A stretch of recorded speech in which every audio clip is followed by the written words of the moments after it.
સૌથી પહેલું એન્જિન છે મિલિટરી ઇન્ડસ્ટ્રીયલ કોમ્પ્લેક્સ. અમેરિકાની સંરક્ષણ કંપનીઓ નેતાઓ પાછળ કરોડોનો ખર્ચ કરે છે, લાખો લોકોને રોજગાર આપે છે. જો કોઈ નેતા સૈન્ય ખર્ચ ઘટાડવાની વાત કરે તો તેને દેશદ્રોહી કે નબળો ગણાવી દેવાય છે. આ કંપનીઓ માત્ર હથિયાર નથી વેચતી, પરંતુ એક એવી પરિસ્થિતિ ઊભી કરે છે કે હથિયારો વાપરવા જ પડે. બીજું એન્જિન છે અમેરિકન એક્સેપ્શનલિઝમ. અમેરિકાને લાગે છે કે દુનિયાનો સૌથી પવિત્ર દેશ અને આખી દુનિયાને સુધારવાની જવાબદારી તેને જ માથે છે.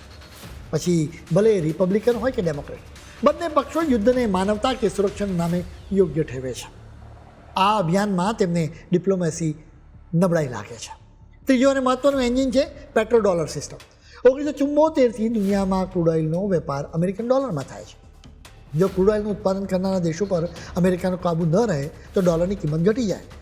એટલે જ ગલ્ફ વોર હોય કે ઇરાક યુદ્ધ, બધું જ ડોલર અને ક્રૂડ ઓઇલના ખેલ સાથે જોડાયેલું છે. ચોથું એન્જિન છે રાજકારણ. યુદ્ધ શરૂ થાય ત્યારે દેશમાં રાષ્ટ્રવાદની લહેર આવે છે અને અમેરિકન પ્રેસિડેન્ટની લોકપ્રિયતા વધે છે. કોઈ પણ નેતા હારેલા દેખાવા માંગતા નથી. એકવાર યુદ્ધ શરૂ થયા પછી તેને ખતમ કરવું રાજકીય રીતે આત્મહત્યા સમાન લાગે છે, કારણ કે પીછેહટને હાર માનવામાં આવે છે. પાંચમું એન્જિન છે નેશનલ સિક્યુરિટી સ્ટેટ. CIA અને NSA જેવી 17 જેટલી એજન્સીઓમાં લાખો લોકો કામ કરે છે. જો દુનિયામાં શાંતિ થઈ જાય તો આ સંસ્થાઓનું અસ્તિત્વ જોખમમાં આવી જાય. તેથી તેઓ સતત નવા ખતરાઓ શોધતા રહે, જેથી તેમને બજેટ મળતું રહે. છઠ્ઠું એન્જિન છે મીડિયા.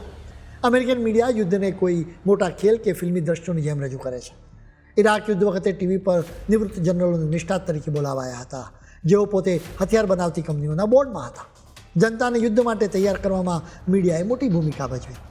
સાતમું એન્જિન છે વોલન્ટિયર મિલિટરી. 1973 પછી અમેરિકામાં સેનામાં ફરજ બજાવવી ફરજિયાત નથી. માત્ર 1% વસ્તી જ સેનામાં છે. બાકી 99% લોકોને યુદ્ધથી કોઈ વ્યક્તિગત ફરક પડતો જ નથી. જ્યારે પોતાના સંતાનોને યુદ્ધમાં મોકલવાનો ડર જ ન હોય ત્યારે યુદ્ધ શરૂ કરવું શાસકો માટે બહુ સહેલું બની જાય છે.